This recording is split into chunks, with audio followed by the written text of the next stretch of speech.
সকাল থেকে উঠেই দেখছি সমস্ত প্রিপারেশন। কি ব্যাপার? বাড়িতে হালুই কর চলে এসেছে, এবার রান্না বান্না হবে। ওই যে মেন কুক আর আমি অ্যাসিস্ট্যান্ট, আর উনি হলেন আমার অ্যাসিস্ট্যান্ট। কে? ঝুমাদি। আচ্ছা, ঝুমাদি হচ্ছে রিমার অ্যাসিস্ট্যান্ট, আর এই হচ্ছে তুমি তোমার অ্যাসিস্ট্যান্ট। ও ওই আমি যোগালি মেন কুক। আচ্ছা, কি রান্না হচ্ছে কি এখানে দেখছি? কালকে মাছ আনা হয়েছে, কাতলা মাছ, পমফ্রেট, আর ওদিকে আড় মাছ দেখা যাচ্ছে। এত মাছ রান্না করছো কেন? আমার ছেলের জন্মদিন আজকে নয়, কালকে। আজকে হচ্ছে নীল, সেই হিসাবে আজকে, আর বাংলা তারিখ হিসাবে, আর ইংরেজি তারিখ হিসাবে। এরকম যদি সবার হতো, দুটো করে দুদিন করে জন্মদিন পালন করবে, একটা বাংলা, ও এটা কই মাছ, একটা বাংলা মতে, একটা ইংলিশ মতে, তাহলে কিন্তু সবার 365 দিনে দুবার করে জন্মদিন। না, এটা হলো আমি আর শুভম যে বছর জন্মেছিলাম, বছরটা বলছি না, যে বছর জন্মেছিলাম সেই বছর লিপি ইয়ার ছিল না। এই বছর যেহেতু লিপি ইয়ার হচ্ছে, প্রত্যেকে যারা যারা লিপি ইয়ার ছাড়া বছরে জন্মেছে, প্রত্যেকের আগের দিন বাংলা বছর, পরের দিন ইংলিশ বছর। মানে এটাতে আমি এটাই ইঙ্গিত দিচ্ছি আমার জন্মদিনে দুদিনই পড়েছে, শুড বি মেনটেন। তুই কি বলছিলিস এতক্ষণ ধরে? বাবা international. Good morning, welcome to শোভরিজ ফ্যামিলি। চলে এলাম টাটকা ব্লগ নিয়ে। আশা করি সবাই ভালো আছে এবং সুস্থ আছে। ভালো সুস্থ থাকাটা একান্ত দরকার। যাই হোক, এই আমাদের টোটো চলে এসছে, আমরা বেরিয়েছি। ম্যাডাম জন্মদিন পালন করবে বলে এখন ফিলে কিনতে যাচ্ছে। এবার এই খাওয়া দাওয়ার দুটো আমার এতে প্রসেস হয়েছে, বাংলা মত, ইংলিশ মত। ভাই আনলাম ইংলিশ স্টাইলের খাওয়া দাওয়া হবে, আর বাংলার মতো নাকি বাংলা স্টাইলের খাওয়া দাওয়া হচ্ছে। যাই হোক, এবার খুবই খুবই খুবই সামান্য একটু আয়োজন হচ্ছে। আমাদের বাড়ির 6 জনের মধ্যেই আয়োজনটা হচ্ছে। শুভমের মানে একদমই ইচ্ছে ছিল না যে জন্মদিনটাও পালন হোক। আমি বললাম না, সবকিছুর মধ্যে জন্মদিন মাস্ট কিন্তু পালন করা, আর আরো বেশি করে পালন করাটা আরো বেশি করে উচিত, যেহেতু শুভমের মুড খুব খারাপ যাচ্ছে, মন মেজাজ খুব খারাপ যাচ্ছে। জন্মদিনে ওকে প্যাম্পার করাটা আমাদের দায়িত্ব বাড়ির সকলে। তোর কি মাছ পর্ব কেনাটা শেষ? হ্যাঁ, এবার একটু থাম দয়া করে। আজকে তো হয়ে গেছে, তো কালকের জন্য আর দুদিন জন্মদিন পালন হয় এই বয়সে, বুড়ো বয়সে এসে আমাকে বলো তো তুমি। বাজার তো হয়ে গেল, মটন কিনতে এসেছিল আমাদের এখানে সাতগাছিতে ফেমাস এক বাবলুর মটন পাওয়া যায়, সেটা কিনতে এসে গিয়ে দেখি দোকানটা বন্ধ। এখন একটা মিষ্টি কিনে নিয়ে বাড়ি যাচ্ছি। গাছপালাগুলো সব এইখানে থাকতো, তো মা এগুলোকে সব এখন রোদে দিয়েছে, এখানে রেখেছে রোদ পাওয়ার জন্য। বলছে মাঝে মাঝে ইনডোর প্ল্যান্টও একটু রোদ লাগানো উচিত। এই গাছটা কতটা বড় হয়ে গেছে দেখো, এগুলো বেশ সুন্দর হয়ে গেছে। এগুলো জাস্ট মা নিজের হাতেই করে সমস্ত কিছু। তো এটা একদম পুরো, হ্যাঁ রিমা ঠিকই বলেছে, তাল গাছের মতো বেয়ে উঠছে, বেশ সুন্দর বড় হয়েছে। টপটাও প্লাস্টিকের, খুব পোক্ত টপ। এখনো বার্থডে গিফট দেওয়া শুরু হয়ে গেছে অলরেডি। রিমা দিয়ে দিয়েছে, শাশুড়ি মা দিয়ে দিয়েছে, মা দিয়ে দিয়েছে, এবার বাবা দিয়ে দিয়েছে। বলছে সারা বছর সুস্থ থাকিস, এই আমার বার্থডে গিফট। আজকে বাংলা মতে সকাল থেকে বলে যাচ্ছি, সেই প্রিপারেশন হয়ে গেছে। এই যে এখনো দেওয়ার পার্ট চলছে, এখনো খাওয়া হবে। বলবো? হ্যাঁ বলে দে। আলু ভাজা, আরে আমি আলু ভাজা নাকি, আলু ভাজা, পটল ভাজা, মাছ ভাজা, এটা হলো পনির পাসিন্দা, কুমড়ো ভাজা, এটা আর মাছের রসা, টকের ডাল। আমি না ঢোক গিলছি। আর কিছু বাকি? আর কিছু বাকি আছে? ঘি দিচ্ছি। আরো আছে? এটা হলো পমফ্রেট মাছ, এটা কই মাছ, এটা আর মাছ। আর কিছু বাদ যাচ্ছে? আর কিছু বাদ যাচ্ছে না, এবার শেষ তো। আর একটা চাটনি আছে, বাকিটা কালকে আবার। তুমি বেশি বকো না। এখন অব্দি চান করিনি, বেলা 2:30 বাজে। আপনার দায়িত্ব চলছে, দেখলে এনে খাওয়া শুরু কর। কেমন লাগছে তোর এই প্রিপারেশনটা? আমাদের এই সামান্য প্রিপারেশন দেখেছিস? দেখো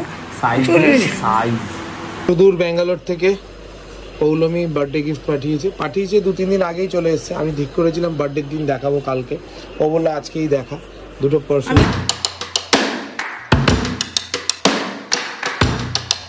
ও বিলাভিটার একটা পারফিউম পাঠিয়েছে, হয় দুটো হয়। ওকে লাভলি, দারুণ দেখতে কিন্তু না? এগুলো হলো ও বলেছিল আমাকে যে গাড়ি ফাড়িতেও রাখতে পারবে, বেশ সুন্দর করে, বেশ ছোটর মধ্যে। বাহ। গুড ইভিনিং সবাইকে। আজকে আমি নিজের ক্যামেরায় একটা ব্লগও করিনি এখনো পর্যন্ত। সকাল থেকে যা ব্লগ হয়েছে সব শুভমের ক্যামেরায় হয়েছে। আজকে ব্লগটা যায়নি। আজকে সকাল থেকে আমার আর শুভম দুজনেরই কাজ ছিল। এডিট করব করে সিরিয়াসলি এটা নিজেদের নেগলিজেন্সির জন্য এডিটটা করা হয়নি আজকে। তারপরে আজকে শুভমকে বারবার বলতে ইচ্ছে করছিল না, কারণ ঠিক আছে একটা দিন দুজনে একসাথে বাজারে গেছি, দুজনে একসাথে। তারপরে ওর জন্য সবকিছু প্রিপেয়ার করা হচ্ছিল, সেখানে ওকে আবার বলবো তাড়াতাড়ি এইটা করে দে। ভালো লাগছিল না, যখন দুপুরবেলা বেরিয়েছে তখন আমি ওকে বলছি দেখ ব্লগ তো পোস্ট হলো না, বলে বাবা তারপরে দেখি যদি আজকে ফাইলটার সাথে অ্যাটাচ করে দিই, নইলে আজকে ব্লগটা ফ্রেশই যাবে। এখন বানাচ্ছি চা। আজকে দুপুরে খাওয়া দাওয়াটা একটু হেভি হয়ে গেছে। এখন না অনেকদিন না খেতে খেতে এই খাবারগুলো খেলে পরে সত্যি শরীরের মধ্যে খুব অস্বস্তি হয়। ভালো না খারাপ জানি না, সত্যি এতটা তেলের খাবার খাওয়া তো উচিত না, বাট এই অস্বস্তিটা তো হয়। জল নিয়ে নিলাম, তারপরে আবার চা নিয়ে নিলাম 1 কাপ, তাতেও কেমন যেন টাইট লাগছে।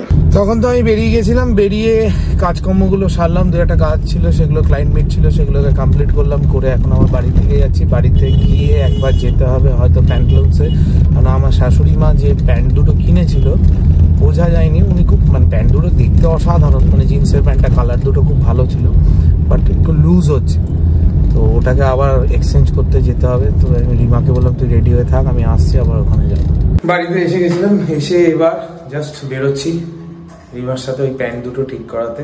আপাতত এই যে গাছগুলো সব সকালবেলা ওখানে ছিল, এখন সব জায়গা মতো সব চলে এসছে, আবার যে যা নিজের জায়গায় ফিরে গেছে। যে প্যাকেটটা নিয়ে অল্টার করতে হবে, সেই অল্টারের প্যাকেটটা ও গাড়িতেই ফেলে রেখে চলে এসছে। এমনি লিফট পাওয়া যাচ্ছে না, ঈদের জন্য ভিড় একদম শপিং মলে, কোনো রকমের লিফটটা পেয়ে ওপরে উঠলাম, এখন বলছে প্যাকেট। আমি ঠিক জানি না, আগে একবার জেনেছিলাম যে একটা স্টোর থেকে কিনলে যদি এক্সচেঞ্জ করতে অন্য স্টোরেও করা যায়, বাট প্যান্টলুন্সেরটা আপডেট জানি না, ম্যাক্সেরটা হয় জানি, সেই জন্য বাধ্য হয়ে আমরা এই ভিড়ের মধ্যে দিয়েই প্যান্টলুন্সের সিটি সেন্টার 2তেই এলাম, বিকজ সিটি সেন্টার 2 থেকেই কিনেছিল ওরা। চেঞ্জ করে নিলাম দুটো, ওই দুটো ফেরত দিয়ে দুটো এক্সচেঞ্জ করে নিচ্ছি, ট্রায়াল দিয়ে একদম কোঅর্ডিনেট পেতে দেখে নিচ্ছি। এই যে ম্যাডাম, তোর মুখ যে কি সাংঘাতিক বাজে, আমি আজকে বুঝেছি। জন্মদিনের ব্যাপারটা শেষ হলে না আমি এবার খুশি হয়েছি।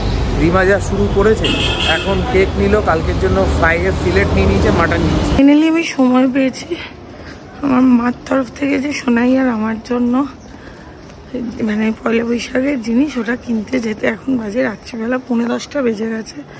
তখন মানে শুভমের সাথে কোনো কিছু যদি এক্সচেঞ্জ করতে যাও, ও এতবার ট্রায়াল রুমে ঢোকে আর এতবার ট্রায়াল রুম থেকে বেরোয়, মানে ও ট্রায়াল ছাড়া জিনিস, আমার 5 মিনিটে জিনিস কেনা হয়ে যায়, ওর মানে মোটামুটি আধ ঘন্টা ওর পেছনে।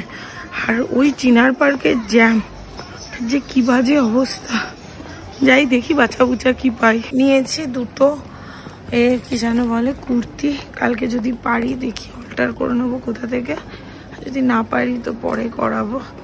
ওই মা বলেছে সেই সূত্রে নেওয়া, কতটা যে নববর্ষের দিন পরবো জানা নেই। ঠিক আছে চলো, এখনো পর্যন্ত এত বড় হয়ে গিয়ে নববর্ষের দিকে যতদিন বাবা মারা থাকে ততদিনই নববর্ষের জামা কাপড় এইসব হয় আর কি। আজকে প্রচন্ড খাটাখাটনি গেছে, শুধু এই প্রান্ত থেকে ওই প্রান্ত আর ওই প্রান্ত থেকে ওই প্রান্ত এই গেছে। আজকে রাত্রিবেলা আমি এডিটটা করে রাখবো, ওইভাবে ফেলে রাখবো না, কারণ সকালবেলা উঠে না শুভমের পক্ষে সম্ভব হবে না। আজকে রাত্রিবেলাতে আছে কেক কাটিং, কেক কাটিং এর পরে ব্লগটা শেষ হবে।